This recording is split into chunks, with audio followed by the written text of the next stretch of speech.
Hi friends, நம்ம இன்றைக்கி lecture வந்து கண்டினியூஸாக லெக்சர் 2 பார்க்க போகிறோம்.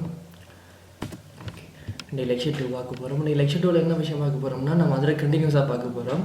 அப்போ நான் லெக்சர் 1ல் என்ன பார்த்துடாம என்று நான் சும்மா மினோட்டோவாக சொல்கிறேன் பாருங்கள். லெக்சர் 1 பார்த்துடாம HTML ஸ்டெப்பில் வந்து HTML படிக்கணும்னா பேசிக்காக என்ன ஸ்டெப் தேவைன்னு பார்த்துடாம அதில் முதல்ல வந்து DOC டைப் HTML கட்டாயம் தேவை. அடுத்தது வந்து HTML என்ற டேக் வேணும். இந்த ஹெட் டைட்டில் ஹெட்டை முடிக்கணும், பாடியை க்ளோஸ் பண்ணணும், HTML க்ளோஸ் பண்ணணும்.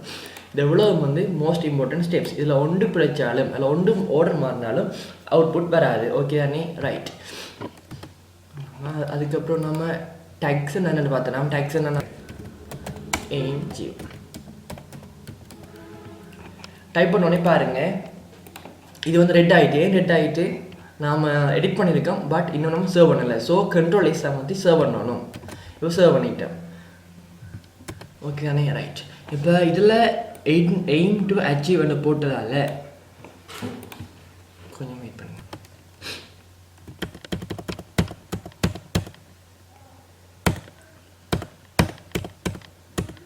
ஓகே, இப்போ இதில் நம்ம எய்ம் டு அச்சீவ்னு போட்டதால் என்ன விஷயம் நடக்குதுன்னு பார்ப்போம். ஓகே தானே? ரைட். இப்போ நம்ம ப்ரௌசருக்கு போவோம். ஓகே தானே? ஓகே, இதில் பாருங்கள், டெஸ்க்டாப்பில் நம்ம சேவ் பண்ணாமல் எய்ம் டு அச்சீவ்னு ஃபைலில் சேவ் பண்ணாமல் இப்போ எய்ம் டு அச்சீவ்னு போய் ஃபைலில் சேவ் பண்ணி வச்சுருக்கோம். ஓகே தானே? இதில் என்ன நேம் கொடுத்து என்ன நேமில் இருக்குதோ அதான் நம்மளோட ஃபைல் நேமும் இருக்கும். ஓகே தானே? இருக்கும். இப்போ இதில் எய்ம் டு அச்சீவ்னு கொடுத்து சேவ் பண்ணாமல் ஸோ நம்மளோட ஃபைல் நேமும் வந்து எய்ம் டு அச்சீவ் நேம்லாம் இருக்கும். ஓகே தானே? ரைட். ஆனால் ஓகே தானே? இப்போ இந்த எய்ம் டு அச்சீவ் இந்த நேமுக்கும் நம்மளோட ஃபைல் நேம் இருக்குது தானே, இந்த ஃபைலில் வர எய்ம் டு அச்சீவுக்கும் எந்த ஒரு கனெக்ஷனும் இல்லை. ஓகே தானே? எக்ஸாம்பிள் செஞ்சு ஆட்டம் பாருங்கள். இதில் எய்ம் டு அச்சீவ்னு போட்டு 1 2 3 டைப் பண்ணி கண்ட்ரோல் எக்ஸ் பண்ணி சேவ் பண்ணுறேன். ஆனால் நம்மளோட ஃபைல் நேமும் வந்து மாறலை, எய்ம் டு அச்சீவில் இருக்குது. ஏன் மாறலை? இங்கே என்ன ஃபைல் நேம் கொடுத்து நம்ம சேவ் பண்ணமோ அதே நேம் தான் ஃபைல்லையும் காட்டும். ஸோ இந்த நேமுக்கும் எந்த சம்மந்தமும் இல்லை. ஓகே தானே? ரைட். ஓகே, இப்போ எய்ம் டு அச்சீவ் கொடுத்து சேவ் பண்ணுறேன். இப்போ நான் இந்த ப்ரௌசருக்கு போகிறேன். இப்போ நான் டெஸ்க்டாப்பில் சேவ் பண்ணியிருக்கேன். இந்த இருக்குது.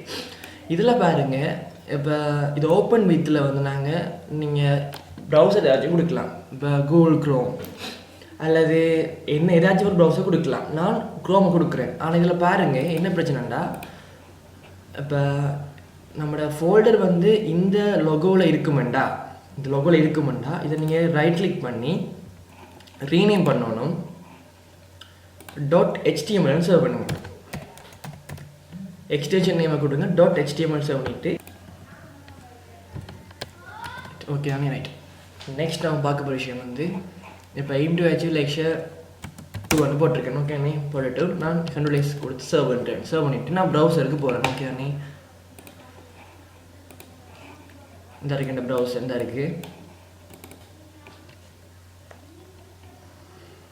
பாருங்கள். இதில் பாருங்கள் எய்ம் டு அச்சீவ் லெக்சர் 2 இருக்குது. எய்ம் டு அச்சீவ் லெக்சர் 2 இந்த நேம் எங்கே இருந்து வந்தது? நம்ம நோட்பேட் ++ல் வந்து இந்த டைட்டிலுக்குள்ளே கொடுத்த நேம் தான் அங்கே வந்திருக்கு.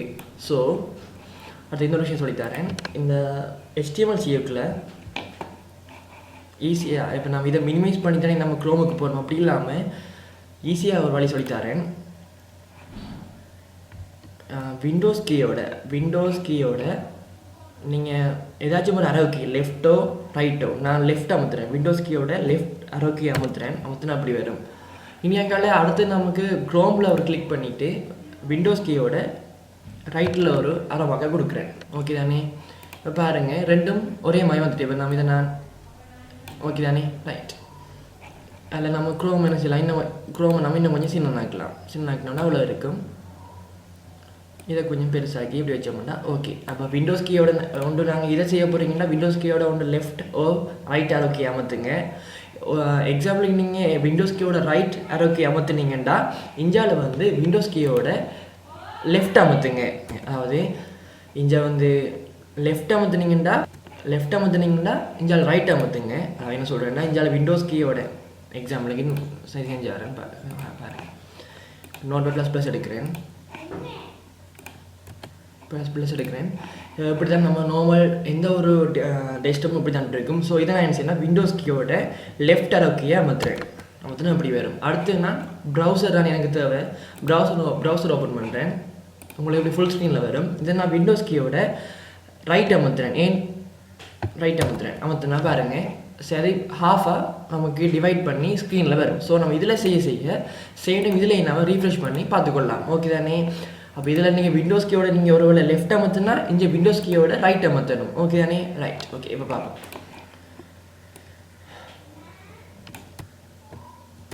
ஓகே அண்ணே, ரைட். இப்போ நம்ம இதில் வந்து 3 என்று போட்டு சர்வ் பண்ணிவிட்டு நான் ப்ரௌசருக்கு வந்து ரீஃப்ரெஷ் பண்ணணுன்னா இங்கே 3 மாறும் பாருங்க 3. ஸோ நம்ம டைட்டிலுக்குள்ளே இந்த டைட்டில் இதுக்குள்ளே இந்த கேப்பில் நம்ம என்ன நேமை கொடுக்குறோமோ அதே நேம் தான் இங்கே வந்து நமக்கு மேலே வந்து டிஸ்பிளே ஆகும். ஸோ நான் எய்ம் டு அச்சீவ் லெக்ஷர் போடாமல் எய்ம் டு அச்சீவ் மட்டும் போட்டு சர்வ் பண்ணுறேன். சர்வ் பண்ணோடனே இங்கே வந்து ரீஃப்ரெஷ் பண்ணுறேன். அப்போ இங்கே நமக்கு எய்ம் டு அச்சீவ் மாத்திரம் வரும். ஓகே தானே? அப்போ என்ன சொல்கிறேன், நம்ம டைட்டில்ன்றதுக்குள்ளே என்னத்தை நம்ம டைப் பண்ணுறோமோ அதே தான் இங்கே வந்து டிஸ்பிளே ஆகும். ஸோ மறக்கக்கூடாது. இதில் நம்ம ஃபேஸ்புக்குன்னு டைப் பண்ணி சர்வ் பண்ணி கொடுத்து இங்கே வந்து எப்பயும் நான் ரீஃப்ரெஷ் பண்ணணும், அதை ரீலோட் பண்ணணும், மறக்கக்கூடாது. பண்ணால் ஃபேஸ்புக்குன்னு மாறும். ஸோ நமக்கு அது தேவையில்லை. நான் எய்ம் டு அச்சீவ் கொடுத்து சர்வ் பண்ணுறேன். இங்கே வந்து ரீஃப்ரெஷ் பண்ணுறேன். ஸோ எய்ம் டு அச்சீவ் இருக்கு. ஓகே தானே? ரைட். இந்த முதல் விஷயம் ஓகே தானே? பட் டைட்டில் என்ற பாருக்குள்ள நம்ம என்ன கொடுக்குறோமோ அதே நேம் தான் இங்கே நமக்கு டிஸ்பிளே ஆகும். இதை மறக்கக்கூடாது. ஓகே தானே? ரைட். நெக்ஸ்ட் அடுத்த விஷயம் பார்ப்போம். பாடி. இந்த பாடி என்று தான் நம்ம மெயின் பார்ட்டாக இருக்கும். இந்த பாடி என்றுக்குள்ள நம்ம என்னென்ன டைப் பண்ணுறோமோ அது அவ்வளோ வந்து இங்கே டிஸ்பிளே ஆகி கொண்டு இருக்கும். இங்கே என்னென்ன நீங்கள் பார்க்கிங்களோ அவ்வளோ நீங்கள் பாடியில் டைப் பண்ணுறதா இருக்கும், டிஸ்பிளே ஆகும். ஓகே தானே? இப்போ எக்ஸாம்பிளுக்கு ஹாய் என்று டைப் பண்ணுறேன். டைப் பண்ணிவிட்டு நான் இல்லை என்ன செய்கிறேன், ஃபைலுக்குள்ளே போயிட்டு சர்வர் கொடுக்குறேன். இல்லைன்னா கண்ட்ரோலோட எஸ் அமர்த்தலாம். சர்வர் ப்ளூ ஆகிட்டு, ஸோ சர்வ் ஆகிட்டு இங்கே வந்து ரீஃப்ரெஷ் பண்ணுறேன். ஸோ இங்கே பாருங்கள் ஹாய் என்று இருக்குது. ஓகே தானே? அப்போ நம்ம இப்போ என்ன விளங்கியிருக்கு உங்களுக்கு இதில்?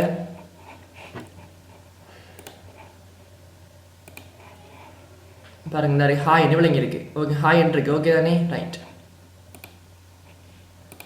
அப்போ நம்ம பாடிக்குள்ள நம்ம என்ன டைப் பண்ணுறோமோ அது அவ்வளோ டிஸ்பிளே ஆகும். நமக்கு மெயின் பார்ட் இங்கே பாடி தான். ஓகே, ஹலோ சர்வ் பண்ணுறேன். ஹலோன்னு வருது. ஓகே தானே? இப்போ நான் இங்கே இப்போ ஒரு அடுத்த வரியில் சும்மா டைப் பண்ணிவிட்டு கண்ட்ரோல் எஸ் கொடுத்து சர்வ் பண்ணுறேன். வந்துட்டு இங்கே வந்து நான் ரீஃப்ரெஷ் பண்ணோடனே நான் இங்கே கீழ் லைனில் அடிச்சிருக்கேன். பட் இங்கே வந்து ஒரே லைனில் இது அடிச்சிருக்கு. ஓகே தானே? அது என்ன சொல்கிறேன்னா அடுத்த லைனில் பிரேக் ஆகி வரல. ஏன்னா நீங்கள் எந்த இதுவும் கொடுக்காம நார்மலாக டைப் பண்ணிட்டு போய் கொண்டிருக்கோம்ல, நீங்கள் கீழே டைப் பண்ணலாம். இப்போ டைப் பண்ணிவிட்டு சர்வ் பண்ணிவிட்டு இங்கே வந்து ரீஃப்ரெஷ் பண்ணாலும் பார்க்க தான் டைப் பண்ணணும். ஓகே தானே? இது நீங்கள் கீழே வரணுமெண்டா அதுக்கு வேறு டேக்ஸ் இருக்குது. அந்த டேக்ஸை நம்ம வேறு கிளாஸில் பார்க்கலாம். ஓகே தானே? எந்த ஒரு டேக்கும் கொடுக்காம நீங்கள் எத்தனை ஸ்பேஸ் விட்டு டைப் பண்ணாலும் அது வந்து என்ன செய்யும், இப்போ பாருங்கள் கீழே டைப் பண்ணாலும் அது வந்து உங்களுக்கு ஒரே வரியில் அடித்து வைக்கும். இப்போ பாருங்கள் இதெல்லாம் 1 2 3 1 2 3 4 5 வரையில் பிரித்து அடிச்சிருக்கேன். ஆனால் இங்கே எல்லாத்தையும் வந்து பாருங்கள் ஒரே லைனில் டைப் பண்ணி வைக்கும். ஓகே தானே? இதை நீங்கள் ஒரு லைனை பிரித்து வரணும், ஒரு லைனில் பிரேக் ஆகி 5 லைனில் டைப் பண்ணணும்னா அதுக்கு ஒரு டேக்ஸ் இருக்குது. அது நான் வர கிளாஸில் நான் சொல்லித்தரேன். ஓகே தானே? அப்போ இதில் இன்றைக்கு பார்த்த விஷயம் வந்து டைட்டில் என்ன கொடுக்குறீங்களோ அதே இது வந்து இங்கே வந்து டிஸ்பிளே ஆகும். ஓகே, இங்கே வந்து டிஸ்பிளே ஆகும். ஓகே தானே? ரைட். ரெண்டாவது விஷயம் வந்து பாடிக்குள்ளே நீங்கள் என்னென்ன டைப் பண்ணுறீங்களோ அவ்வளோ விஷயம் இதில் வந்து அதில் வந்து இவ்வளோ வந்து இங்கே வந்து டிஸ்பிளே ஆகிக்கொண்டே இருக்கும். ஓகே தானே? இங்கே வந்து லைன் நீங்கள் நார்மலாக எந்த இது கொடுக்காம நார்மலாக டைப் பண்ணாலும் அது நீங்கள் லைனில் ஒரு லைனை டைப் பண்ணிங்கன்னா இது வந்து லைனை பிரேக் பண்ணாது, ஒரே லைனில் கண்டினியூஸாக டைப் பண்ணிட்டு போயிட்டே இருக்கும். ஓகே தானே? இதை நீங்கள் ஒரு வரியில் மாற்றி டைப் பண்ணணுமெண்டா அதுக்கு வேறு டேக்ஸ் இருக்குது. நான் வேறு கிளாஸை சொல்லித்தரேன். ஓகே, அப்போ இன்றைக்கு பார்த்த விஷயம் இவ்வளவுதான். இது கட்டாயம் விளங்கிருக்கும்னு நினைக்கிறேன்.